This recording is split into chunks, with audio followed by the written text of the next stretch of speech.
600 परीक्षा केन्द्र को लाइव देखिपारे बोर्ड। हेलो फ्रेंड, नमस्कार, शुभ संध्या। आप देखते गुड आज 2 फेब्रुआरी चलते जाना टॉप न्यूज। आसंता 21 तारिख में मैट्रिक परीक्षा मार्च 6 तारिख पर्यंत चलो। तेबे परीक्षा पूर्व हेब ड्राई रन। 600 परीक्षा केन्द्र को लाइव देखिपारे बोर्ड। एथिपाई बोर्ड कार्यालय मध्य तैयारी कराइजवा कंट्रोल रूम को संपूर्ण प्रस्तुत कराई।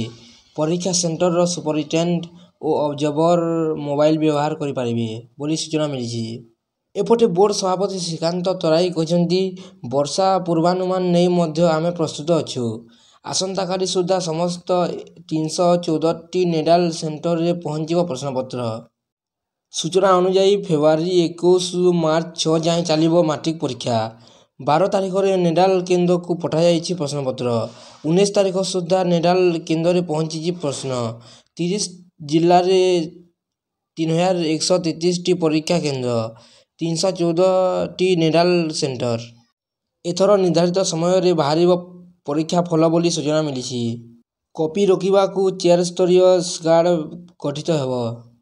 बोर्ड पक्षर गठित हो 42 स्क्वाड। मोट 171 स्क्वाड गठन हो। 600 सेंटर रे लाइव सीसीटीवी। समस्त नेडाल सेंटर सीसीटीवी नजर रे रहिबो।